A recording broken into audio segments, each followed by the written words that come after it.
할렐루야. 아멘. 할렐루야. 아멘. 오늘 우리 상반기가 마무리되고 7월의 첫 주 우리 하반기 우리 맥주 감사주일로 함께 예배하고 있습니다.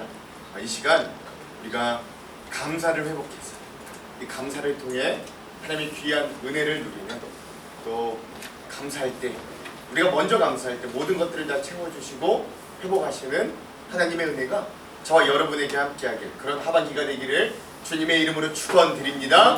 우리 옆에 있는 분들과 이렇게 한번 인사하고 말씀의 은혜 나눕시다. 먼저 감사하면 다 채워주시고 다 회복하여 주십니다. 시작. 먼저 감사하며 다 채워주시고 다 회복하여 주십니다. 여러분 순서가 중요합니다. 하나님 다 채워주시고 다 회복해 주시면 감사할게요. 이게 아니라 먼저 감사하면 하나님이 그 감사대로 다 채워주시고 다 회복하여 주는 나의 피난처라고 하는 이 책을 쓴 코리텐 붐이라고 하는 이 유대인 여사가 있습니다. 그는 독실한 크리스천으로 나치 독일에 의해서 수용소에 갇혀 많은 고난을 받고 또 많은 간증을 남겼던 위대한 신앙인데 이 책의 한 부분에 이런 내용이 있어요. 그녀가 자매인 베시와 함께 악명 높은 한 수용소에 수용되어 있었습니다. 그런데 그 수용소는 벼룩이 얼마나 많았는지 벼룩 때문에 잠을 잘 수 없고 견딜 수 없는 지경이었습니다. 그러자 코리에 의해서 이 벼룩 때문에 불평이 나오려고 합니다. 근데 언니 베시가 말하기를 우리 감사하자. 벼룩 때문에도 감사하자. 범사에 감사하라고 했는데 감사해야지. 우리가 이거 벼룩 때문에 불평하면 되겠니? 이렇게 코리와 베시 두 자매는 매일 아침마다 기도할 때 벼룩에 대해서도 감사했습니다. 우리가 머무는 이 수용소가 힘든 곳이지만 이렇게 많은 벼룩이 우리와 함께 있는 것도 참으로 감사합니다 라고 기도했습니다. 그리고는 늘 이들이 하던 대로 아침마다 성경을 읽고 기도를 하고 함께 찬양을 했습니다. 보통 다른 수용소에 있을 때 이들이 찬양하고 기도하는 걸 경비병들이 못하도록 금지를 했는데 이 수용소는 몇 날 며칠을 이 자매가 큰 소리로 기도하고 찬양하고 예배를 해도 어쩐 일인지 경비병들이 월신하지를 않았습니다. 참 신기한 일이다 하고 열심히 또 기쁜 마음으로 마음 편하게 오랜만에 예배를 드릴 수 있었습니다. 근데 알고 보니 그 수용소에 그들이 갇혔던 그 감옥 지역에 그 경비병들에게 그곳에 벼룩이 너무 많다고 소문이 나가지고 경비병들이 더 오지 않았던 벼룩이 자기에게 올을까봐 거기 벼룩이 너무 많다. 경비병들 소문이 나서 경비병들이 그곳에 얼씬도 하지 않았다. 그 일로 인해서 그 자매가 그 수용소에서도 얼마든지 마음을 놓고 예배 드릴 수 있었다. 이런 고백이 이 책 안에 있습니다. 사랑하는 성도 여러분, 하나님은요 벼룩 하나 허투루 쓰시는 분이에요. 아멘이냐 나와 있네요. 다시 한번 사랑하는 성도 여러분, 하나님은 벼룩 하나 허투루 쓰시는 분이 아닙니다. 아멘. 진짜 그래요. 하나님께서 우리에게 주신 모든 것이 우리가 애써 감사의 제목을 찾고자 한다면, 그래서 하나님이 주신 것, 그게 때론 내 눈에는 나빠 보이고 내 상황에는 별로 안 좋고 이건 안 주셨으면 좋았을 텐데 하는 것이라 할지라도 하나님 그거 허투루 주시는 게 없고 허투루 쓰시는 게 없고 쓸데없이 주시는 거 아니라고, 우연찮게 막 주시는 거 아니에요. 그러니까 우리 그리스도인들의 태도는 하나님이 우리에게 주신 모든 것들에 우리가 애써 감사 제목을 찾고자 하는 게, 여러분 이게 뭐 세상 사람들 말하는 정신승리하지 않는 게 아니에요. 그냥 뭐 어쩔 수 없지만 뭐 그냥 이렇게 대충 생각하고 넘어가자, 뭐 그냥 이렇게 덮어두고 그냥 감사하자 이렇게 말하는 게 아니에요. 정말 나에게 주신 모든 환경 속에 하나님의 뜻이 있음을 믿고 그 가운데서도 그것들을 감사함으로 받고 하나님을 신뢰하며 나아갈 때, 심지어 이 두 여인이 수용소에 있고 심지어 벼룩도 드글드글한데 그것도 감사했대요.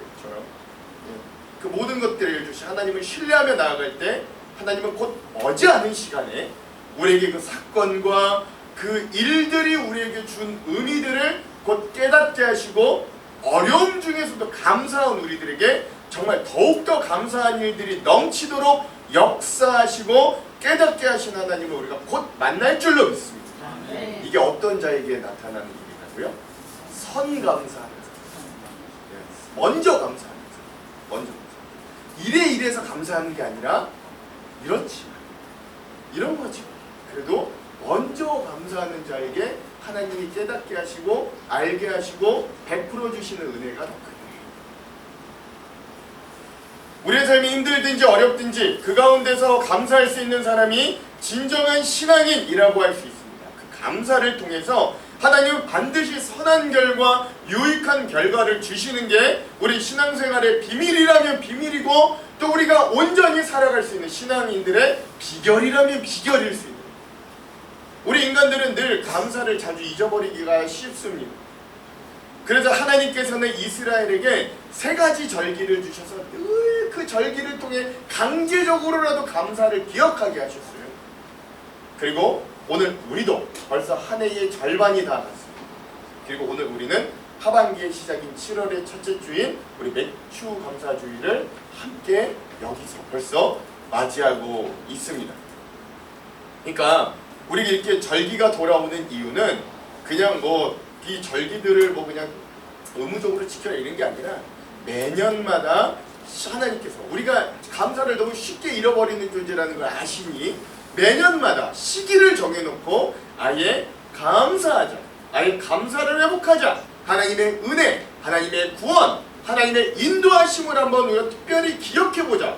아예 못을 바꿔, 아예 절기로 바꿔, 강제로 잊지 않게.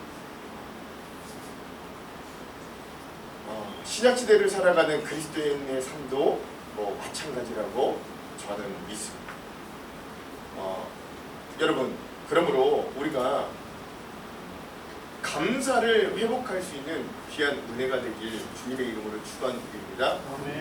여러분, 무서운 거 하나 알려드릴까요? 우리 신앙인들에게 무서운 거 뭐냐면 하나님 민수기의 말씀에 보시면 하나님 뭐라고 하시냐면 이스라엘 백성들이 막 불평하고 원망하고 정탐꾼들이 갔다 왔는데 막 악평을 쏟아내니까 그걸 듣고 막 원망, 그 말 그냥 믿음으로 해석하지 않고 그냥 있는 그대로 막 불평하고 원망하니까 하나님 그 백성한테 뭐라고 말씀하시는 거예요? 내가 내 귀에 들리는 대로 너희에게 해줄게 라고 말합니다. 근데 이거는 꼭 불평과 원망에만 하나님이 그렇게 적용되는 말씀은 아니라고 적용합니다. 그건 뭐예요? 반대로 치자면 그들이 감사하고 그들이 하나님을 그래도 끝까지 신뢰해. 하나님 나는 믿습니다. 지금 내 눈에 보이는 건 어려운 상황일 뿐이지만 하나님이 이 모든 것들을 들어 선하게 사용하실 줄, 결국 나중에 보면 우리를 승리하게 하실 줄로 믿습니다. 그 하나님 믿고 감사합니다 라고 하나님 뒤에 그 감사와 은혜와 믿음의 말씀이 하나님께 들렸다면 그것도 하나님이 들으시는 대로 행하신다 라는 걸 기억해야 돼요. 그래서 선감사죠. 그래서 먼저 감사.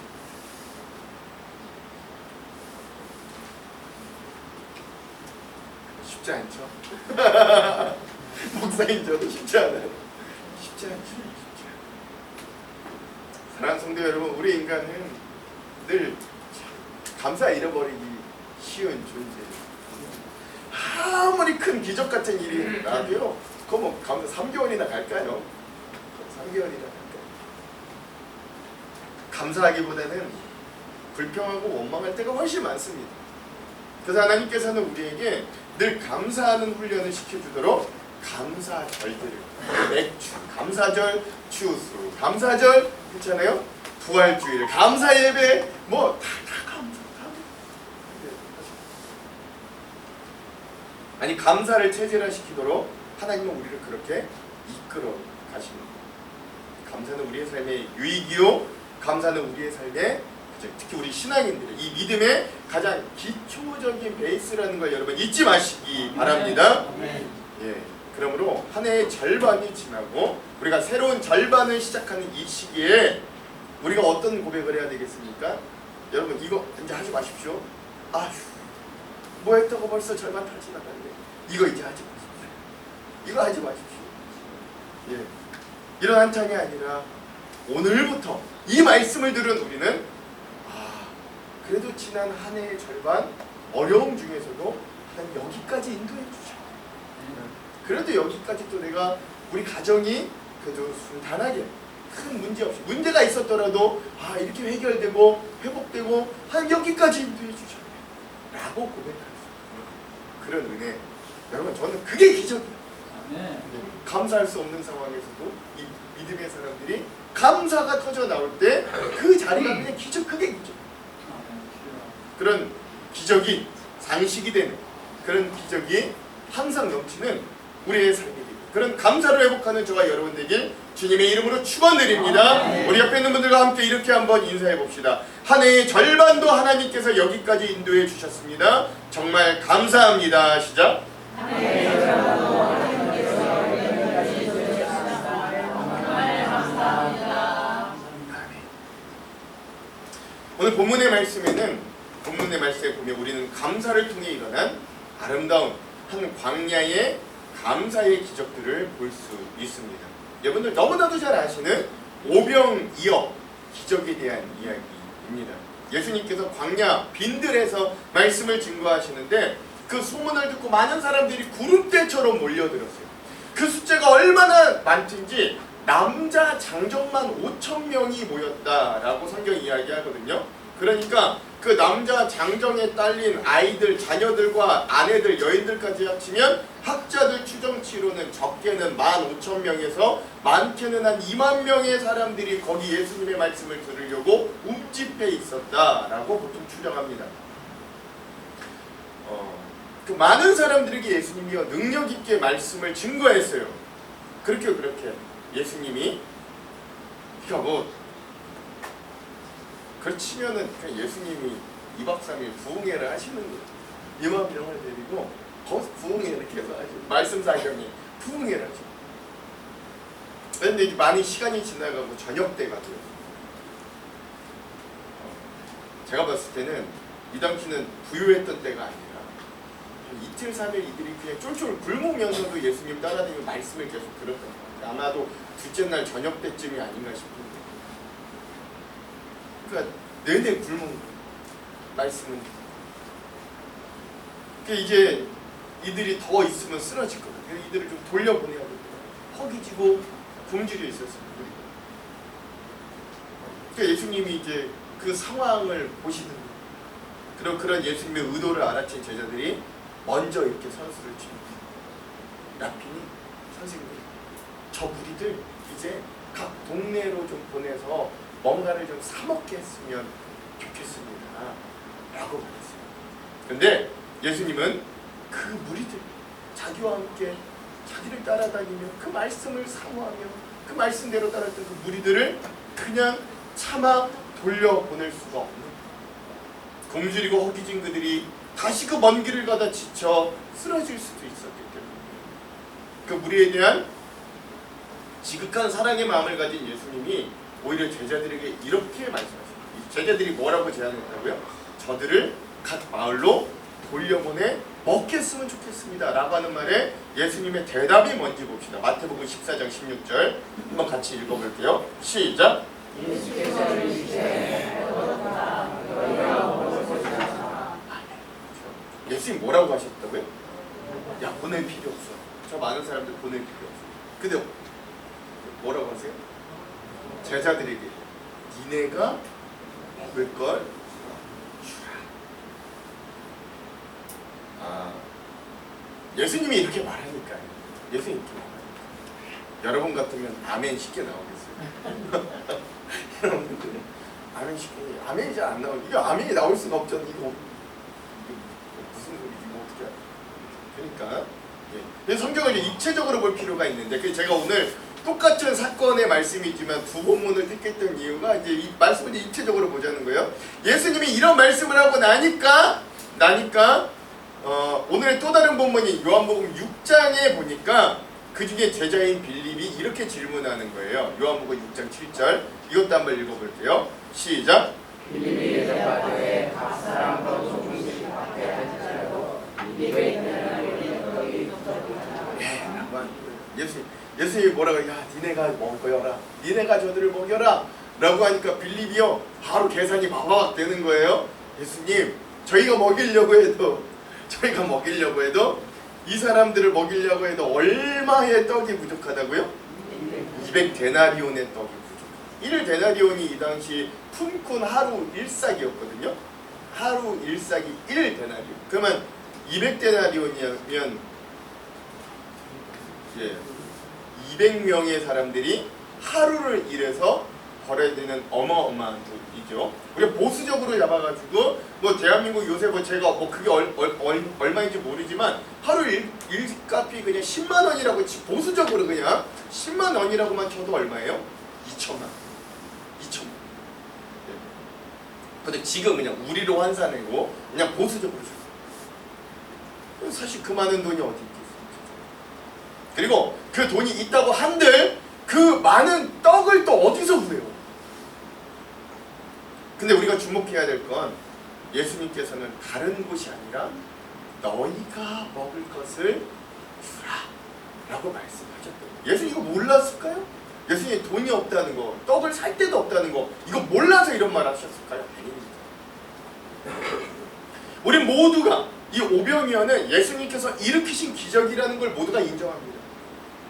그러나 사실 예수님은 이후에 자신이 하늘로 승천해 떠나고 이 땅에 남겨질 제자들에게 그리고 오늘 우리 그리스도인들에게 그 주님의 복음을 이어받은 우리 그리스도인들에게 뭐라고 약속해 주셨냐면 너희가 성령을 받으면 너희가 이 믿음을 가지면 나 예수보다도 너희가 더 큰 능력도 행할 수 있다 라고 약속해 주셨거든요. 그래서 아멘이 좀 나왔습니다. 우리가 성령님과 동행하면 예수님이 약속하신 거예요. 말씀이 있어요. 너희가 나보다 더 큰 힘도 할 거야. 그러므로 너희가 먹을 걸 주라 라고 하신 예수님의 말씀을 우리가 깊이 묵상해 본다면 오늘 그 우리가 부족함 중에 우리가 없는 중에도 우리가 빈들의 상황 가운데서도 나는 도저히 할 수 없는 그 일이라고 생각될지라도 우리가 다른 사람을 먹일 수 주님의 기적을 우리도 행할 수 있는 그 비결을 예수님이 몸소 시청각적으로 먼저 시범으로 보여주셨다. 그러면 이후엔 어떻게 하라는 거예요? 너희도 이렇게 그러니까 너희도 감사와 풍성한 기적과 같은 삶을 살아갈 수 있다 없다? 있다. 근데 그 주체가 누구다? 믿는 너희가 먹여라. 그건 그 기적을 받은 자의 머물러 너희가 그러니까 예수님의 제자들이라면 주님을 믿고 따르는 앞서 헌신하는 자들이라면 그냥 그 기적을 받는 자에 머물러 있는 게 아니라 그 기적을 이끌고 일으키는 마중물의 역할을 충분히 할 수 있음을 예수님은 너희가 먹을 것을 라고 표현해서 우리가 기대할 수 있습니다. 그러므로 특별히 저는 오늘 이 감사의 기적이 일어난 상황에 이 배경에 좀 집중해 보고 싶은 거예요. 그러면 이 상황은 어땠나? 이 제자들이 이렇게 말할 수밖에 없었던 이 상황은 어땠나? 우리 오늘 본문 마태복음 13장의 15절 말씀 한번 읽어볼게요. 15절 시작. 저녁에 제자들이 나와가되 무슨 비밀로 여기 귀천스러시니 우리를 보내어 마을에 들어가 먹을 것을 사게 하소서. 라고 되어 있습니다. 자, 일단 시간은 저녁. 그렇죠? 밝을 때가 이미 저물었어요. 저녁. 예. 장소는 빈들이라고 했어요. 그냥 들이 아니에요. 비어 있어요.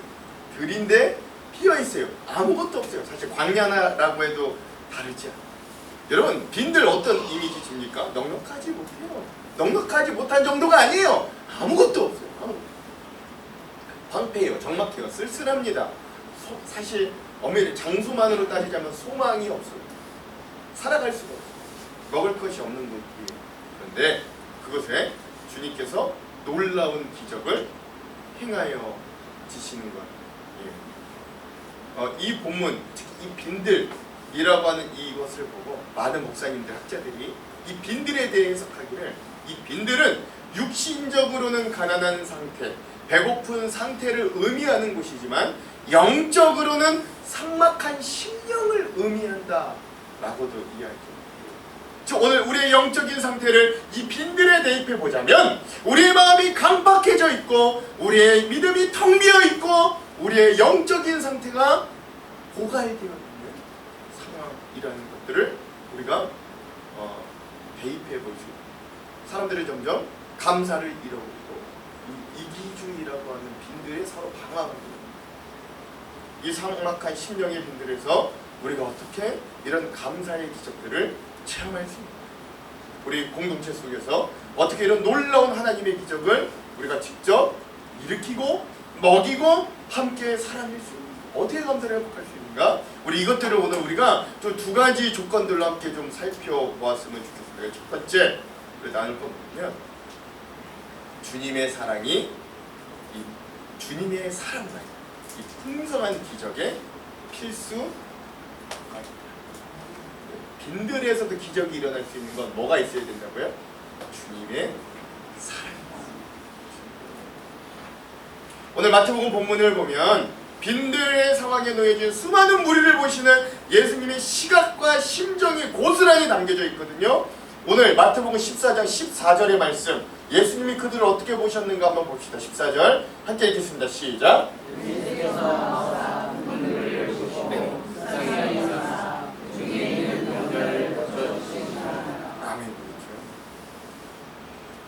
예수님은 그 무리들이 어떤 모습들을 봤냐면, 그래도 그들은 말씀이 고팠던 거예요.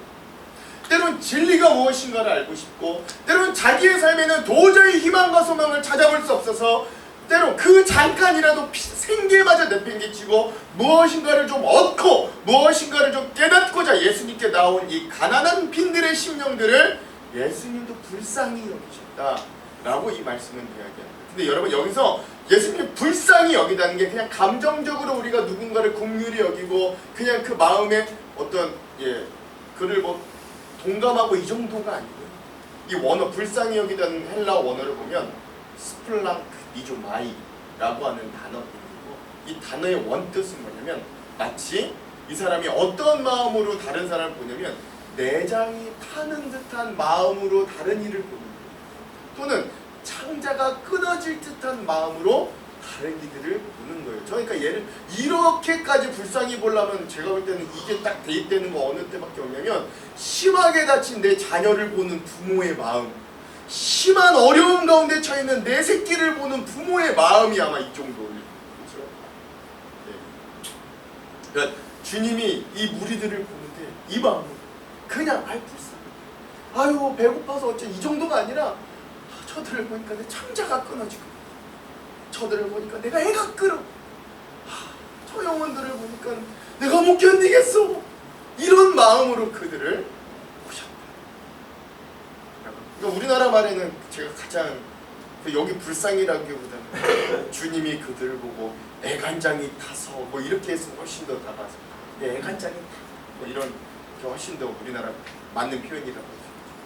즉 내장이나 심장으로부터, 내부로부터 아픔을 느끼는 상태가 바로 그렇게까지 아픔을 여길 수 있게끔 다른 이들을 긍휼히 여기고 불쌍히 여기는 마음으로 예수님이 그 무리들을 보셨다라고 하는 거예요. 허기지고 지치고 피곤한 영혼들을 그냥 돌려보낼 수 없어서 무엇인가라도 먹여서 보내고 싶은 그 주님의 사랑, 그 지극한 마음이 여러분 기적의 출발점이에요. 이거죠. 그래서 여러분, 사랑이요 기적의 씨앗, 사랑이 기적의 씨앗. 우리는요 보통 이 오병이어 사건을 볼 때 항상 풍성한 결말에만 집중해요. 그리고 우리도 기대해요. 이 오병이어 사건을 읽을 때, 대할 때, 하나님 우리에게도 오병이어와 같은 풍성한 기적을 주시기를 바랍니다.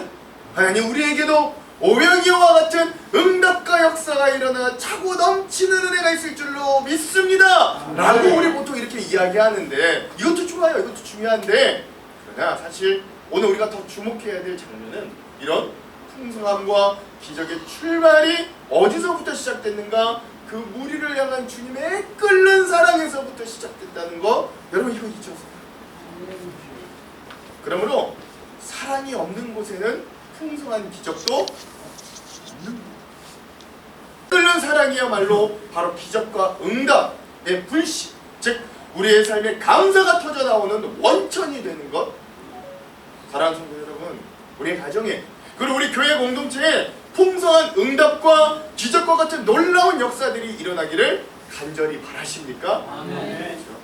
그렇다면 여러분 바라기만 하지 마시고 먼저 애끓는 사랑을 가진 사람들이 되시기를 주님의 이름으로 축원드립니다. 아멘. 진정 사랑의 심령이 있을 때 거기에 비로소 감사를 누릴 수 있는 풍성한 기적이 일어날 수 있음을 여러분 기억하시기 바랍니다.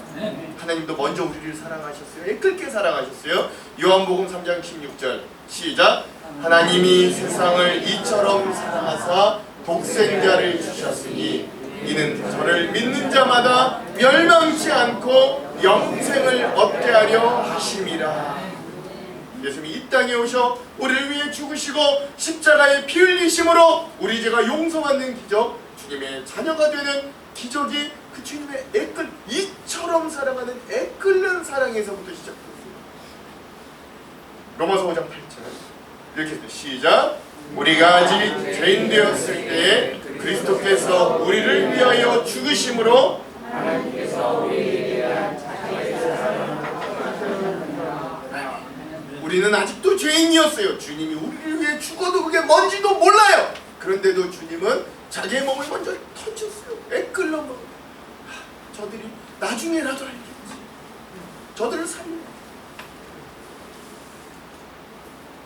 사랑으로부터 풍성한 감사의 기적이 여러분 출발. 마더 테레사, 인도 캘커다의 성녀라고 불리는 마더 테레사, 거리를 걷던 그 마더 테레사 스녀는 병이 걸려도 약 한 번 써보지 못하고 치료받지 못하 죽어가는 많은 인도의 사람들을 보며 그들이 죽을 때 죽더라도 좀 편안히 죽을 수 있으면 어떨까 하는 사랑의 마음이 애끓는 마음이 불같이 그녀가 그걸 위해 기도하고 구호활동을 하고 건물을 처음으로 지으면서 캘커다의 놀라운 기적들이 일어나기 시작합니다. 거렁뱅이로 죽어가던 노숙자로 죽어가던 사람들이 그 따뜻한 품 속에서 마지막 숨을 거둘 수 있게 됩니다. 아직도 많은 사람들이 마더 테레사를 기억합니다. 전쟁으로부터 상처받은 사람들을 치료하던 나이팅게일이라는 한 여인의 작은 그 애타는 사랑의 불씨가 오늘날 적십자를 만듭니다. 하나의 장애도 아니고 삼중고의 장애를 겪었던 헬렌 켈러를 향한 설리번이라고 하는 위대한 선생님의 애끓는 사랑의 헌신이 결국 헬렌 켈러라고 하는 그녀를 위대한 세계적인 인물들로 많은 이들에게 유익을 끼치는 자로 만들어내는. 사랑하는 성도 여러분, 다가오는 하반기는 우리의 삶이 더욱 감사가 넘치고 응답과 기적과 같은 놀라운 일들이 넘치기를 소망하십니까? 그렇다면 애끓는 사랑을 먼저 회복하기를 간절히 소망합니다. 자녀를 위한 애끓는 기도의 삶, 배우자를 위한 애끓는 사랑의 마음, 교회를 위해 애끓는 기도와 헌신, 이 나라와 이 민족을 위한 애끓는 기도가 우리에게 주어질 오병이어와 같은 위대한 기적의 출발이 될 겁니다. 그러므로 하반기를 살아가실 저와 우리 모두가 빈들에서 이루어질 놀라운 기적과 같은 일들, 감사의 일들을 기대하며 애끓는 사랑을 할 수 있는 저와 여러분 되기를, 그런 귀한 은혜가 있기를 주님의 이름으로 축원드립니다. 우리 앞에 있는 분들과 함께 이렇게 도전해 봅시다. 애통한 자가 복이 있습니다. 그 애끓는 사랑이 기적을 만들 겁니다. 시작. 애통한 자가 복이 있습니다. 그 애끓는 사랑이 기적을 만들 것입니다. 자, 두 번째, 오늘 본문을 통해 우리가 기억해야 합니다. 이 아름다운 광야의 기적의 배후에는 소년의 자기 것을 드리는 헌신이 있습니다. 이 빈들에 나타난 기적 중에 모든 조건이 다 갖추어졌다 해도 사람들도 2만 명이 벌써 움집해 있어요. 예수님도 거기 계세요. 예수님도 그들을 사랑하는 마음이 있었어요. 그런데 또 하나가 중요한 게 있다면 이 작은 소년이 자기 것을 내어드리는 이 일들이 없었다면 또한 이곳에 아무 일도 일어나지 않았습니다. 오늘 두 번째 본문이 요한복음 6장 9절의 말씀을 한번 읽어볼게요. 9절 함께 읽겠습니다. 시작. 보리떡 5개와 물고기 2마리를 가지고 있나이다. 그러나 그것이 이 많은 사람에게 얼마나 되겠사오나이까. 예수께서 제자들에게 너희가 먹을 걸 주라 했더니 어떤 제자가 막 불평을 하면서 그 많은 사람들이 먹을 음식이 어디 있겠습니까 했는데, 주님이 사랑하시는 제자 안드레는 수소문 끝에 한 어린아이를 데리고 온 거예요. 어떤 어른도 자기가 싸온 도시락을 내놓은 이가 없었는데 이 작은 소년이 엄마가 그를 사랑합니다. 어디 가서 굶지 말라고 정성스럽게 싸준 떡 5개, 물고기 2마리를 있는 이 도시락을 제자들에게 내어 놓았다. 사실 이 아이 한 명만 가지고 본다면 그 도시락 참 귀한 도시락이에요. 엄마의 사랑이 가득 담긴 정성의 그런 밥이죠. 이 아이에게 생명줄입니다. 근데 장정만 5,000명인 사람들, 이 2만 명에 가까운 사람들이 웅집한 곳으로 보자면 이 도시락은 그저 하찮은 한 아이의 한 끼 식사에 불과할 겁니다. 그러니까 여기 9절에도 보면 제자가 이렇게 말해요. 그 아이를 데리고 왔습니다. 그러나 주님, 이게 이 많은 사람들에게 얼마나 되겠습니까? 이렇게. 근데 놀랍게도 예수님은 그 가난한 소년의 그 작은 도시락 하나 가지고 위대한 기적을 일으키셨다는 걸 여러분 잊으시고, 기적에는요 사실 많은 물질이 필요한 건 어찌 보면 예수님께서 가장 작은 것, 소량의 것을 가지고 위대한 일을 이루시는 분임을 우리가 잊어서는 안 됩니다. 우리 생각에는 한 15,000에서 2만 명 정도 사람들이 있는데 그 작은 아이 하나가 가져온 그까지 삐쩍 마른 물고기 2마리, 떡 5덩이가 무슨 도움이 되겠냐고, 그거 번잡스러우니까 야 너 도로 가져가라 라고 할 것 같은데 예수님은 오히려 그걸 가지고 일을 하시더라고요. 주님, 그러니까 뭘 우리가 기억해야 되냐면, 주님은 가장 작은 것이라도 우리가 진심을 다해 내 것을 내어놓는 순간 그 손길과 마음의 중심을 들어 위대한 일들을 하기 시작하십니다. 이거 하나님은, 우리 하나님은 그런 분이다. 아시려요? 제가 전에 섬기던 이 영신교회 제 부목사를 있었거든요. 그때 담임 목사님이셨던 이영무 목사님께서 이런 간증하시던 게 기억납니다. 목사님께서 아마 처음으로 목사로 부임하셨던 시골 교회가 있었는데, 그때 이제 사역을 하고 있었을 때 일어난 일이었었던 걸로 제 기억합니다. 그 당시 그 시골 교회에 목사님이 목회를 하시는데 교육관이 없었던 거예요. 그 아이들은 그래도 제법 있었는데 교육관이 없으니까 교회 학교가 잘 운영되지를 못했던 거예요. 그 소식을 들은 그 교회 한 어린아이가 자기가 초등학교를 졸업하면서 지난 초등학교 6년 동안 조금 저금한 거, 세뱃돈 받고 용돈 받고 뭐 이랬던 거 조금 6년 동안 저금한 걸 통장으로, 이제 그 옛날에 학교에서 이렇게 뭘 했나 봐요. 그래서 졸업을 할 때 그 통장을 줬나 봐요. 그 졸업을 하면서 그 학교에서 그 6년간 저금해서 통장을 받았는데 그 당시 그게 한 몇십만 원 정도의 돈이 되었다고 합니다. 그래서 그 아이한테는 엄청난 노력과 큰 돈으로 느껴질 수 있지만 사실 어른들 보기에는 그 교회가 교육관을 만들기에는 그 돈이 뭐 그렇게 많은 돈은 아니었어요. 그런데 그 아이가 그걸 가지고 와가지고 목사님 우리 교회에도 교육관을 만들어주세요 하고 목사님 통장을 드립니다. 그 아이의 헌신과 마음이 결국 어른 성도들의 마음을 두드리는 거예요. 교육관의 필요성은 알지만 시골이니까 다들 뭐 이렇게 넉넉하지 않았습니까? 도저히 엄두를 내지 못하였던 장로님들과 어른 성도들이 그 아이의 그 모습을 보고 큰 감동과 도전을 받았다.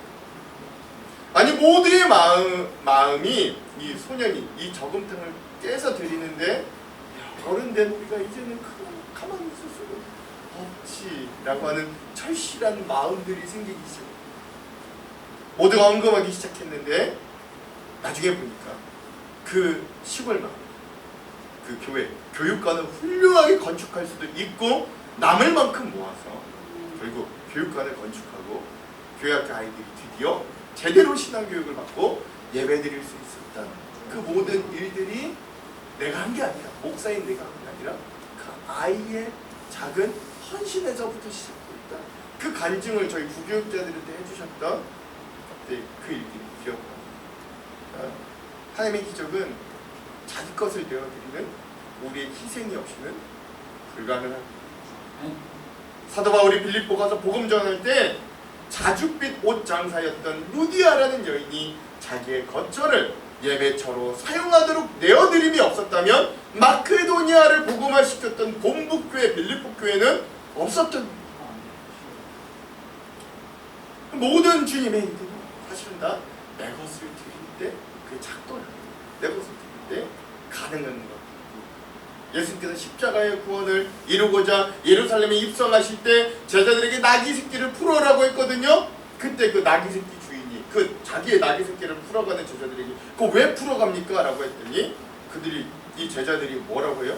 주가 쓰시겠다. 그냥 내줘. 그 주인이 뭐 왜 그랬는지 어렸는데 그 내줘요. 그 내줌을 통해 주님이 그 나귀를 타고 예루살렘에 입성하심으로 인류 구원의 역사가 이루어지기 시작해요.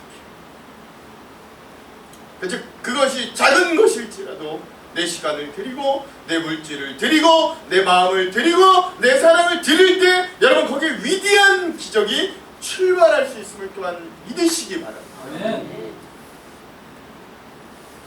사실 우리는 계산이 빠르기 때문에 우리가 적은 것에 대해 엄밀히 말하면 우리의 적은 헌신, 우리의 적은 도움, 우리의 적은 재능을 좀 우리가 우습게 보는 경향들이 있습니다. 그러나 하나님의 시각은 다른 거예요. 하나님은 뭘 보세요? 하나님의 중심을 보세요. 하나님의 중심을 보시기에 그것의 크기나 양을 보지 않고 그 안에 담긴 그의 마음과 진심을 보십니다. 그리고 그와 정말 그 하나님의 마음에 합당하다면 하나님은 그게 아무리 작은 것이라 하여도 그것을 통해 큰 역사를 일구어 나아가신 하나님이심을 여러분 잊지 마시기 바랍니다. 반대로 우리가 아무리 큰 걸 드려도 그 마음의 중심이 제대로 되지 못하다면 그거 이내로 사라지고 말 것이 될 겁니다.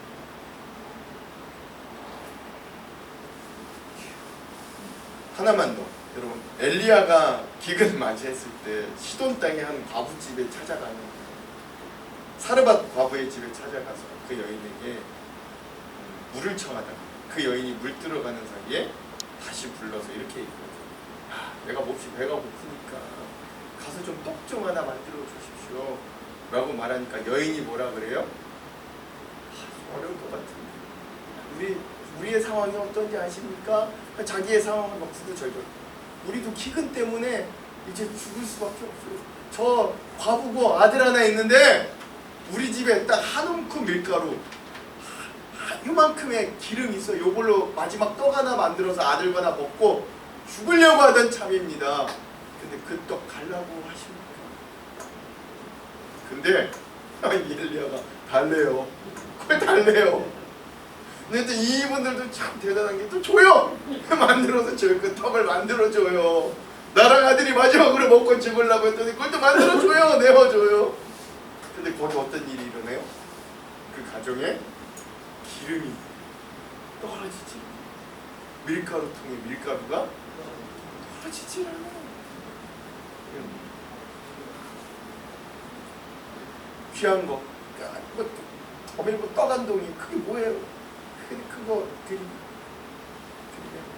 하나님은 거기에 놀라운 은혜와 기적으로 채워주시고 역사하여 주십니다. 그게 기적의 출발점이. 오늘 우리가 시작하는 이 하반기에는 그래서 우리도 우리의 것을 아낌없이 드리는 헌신을 통해 하나님의 놀라운 기적과 풍성한 역사가 촉발되는 일들이 일어나길 주님의 이름으로 축원드립니다. 내가 하나님께 드리는 이 예배 시간이 아무것도 아닌 게 아니에요. 여러분 일주일에 단 1시간에서 2시간이라고 그래도 하나님 주님 앞에 찾아와 진심으로 예배드리면 하나님은 그를 만나주시고 이 시간, 이 적은 시간인 것 같아도 이 시간들을 통해 우리에게 은혜와 세임을 주시는 거예요. 우리가 진심으로 이 시간을 대하기 바란다면 우리가 하나님께 드리는 일상의 기도 시간, 그게 단 5분이 되었건 10분이 되었건 누군가 30분, 1시간이 되었을지 몰라도 어쨌든 어떤 심지어 어떤 이는 걸어가며 화살 기도와 같이 짧게나마 하나님을 찾고 구하던 하나님은 우리의 삶에 드리는 그 작은 기도를 통해 열방으로 일하신다고 약속하셨습니다. 우리가 드리는 적은 헌금을 통해 하나님은 지금껏 우리 교회를 지탱해 주셨고 우리가 드린 것보다도 놀라운 은혜와 역사를 여태껏 이루게 하여 주셨습니다. 우리 교회도 교육과 만들었잖아요. 우리 교회도 교육과 만들었잖아요. 우리 교회도 주방도 만들고 차도 바꾸고 다 했어요. 우리도. 하나님은 우리가 주님께 드리는 그 진심 어린 것들, 그 작은 것들이라도 결코 하나 놓치시지 않으십니다. 그러니 오늘 우리의 하반기의 삶이 주님의 풍성한 오병이의 역사들이 일어나기를 소망한다면 감사하는 마음을 회복하며 주님 앞에 먼저 드리는 우리 신앙생활 하시길 주님의 이름으로 축원드립니다. 우리 앞에 있는 분들과 이렇게 한번 도전해 봅시다. 하반기에는 받는 복의 사람들이 아니라 주는 더 큰 복의 사람들이 되기를 소망합니다. 시작. 하반기에는 받는 복의 사람들이 아니라 주는 더 복의 사람들이 되기를 소망합니다. 여러분, 준다는 건 뭐가 전제가 있는 거예요? 내 안에 이미 풍성하게 있다라는 거. 우리는 받는 인생 아니라 주는 큰 복의 인생이 좀 되었으면 좋겠어요. 말씀을 마무리합니다. 사랑하는 성도 여러분, 우리의 삶에 주어진 이 여건 속에서 우리가 감사하는 사람이 되기를 간절히 소망합니다. 근데 어떤 감사? 선감사, 먼저 감사할 수 없는 상황에서도 감사하는 감사. 주님 내게 이런 일을 맡기셨다면, 주님이 나에게 어떤 일을 맡기셨다면, 오 하나님, 저같이 부족한 사람에게 이런 귀한 일을 맡기신 것 참 감사합니다. 이 마음으로 하반기를 사시면 좋겠습니다. 왜 납니까? 왜 내가 해야 됩니까? 이런 마음. 하나님이 이렇게 작은 일에 감사하는 이에게 더 큰 감사의 조건을 허락해 주시는 분이심을 기억하십시오. 여러분, 이 하반기에 이런 사실들을 꼭 기억하시고 우리가 이렇게 하반기를 살아가기를 간절히 소망합니다. 진정한 기적, 풍성한 은혜는 애끓는 사랑의 마음에서 출발하고 자기의 것, 작은 것이라도 내어드림에서 시작된다는 걸 기억하십시오. 이런 우리에게 감사로 회복하는 사람, 주는 마음이 있다면 결국 우리의 빈들도 아름다운 들, 우리의 빈들이 풍성한 초장, 우리의 빈들이 소망이 가득한 무대로 바뀌게 될 줄로 믿습니다. 믿습니다. 이런 놀라운 감사의 기적이 여러분의 삶에도 풍성히 나타나기를 주님의 이름으로 축원합니다. 축원합니다.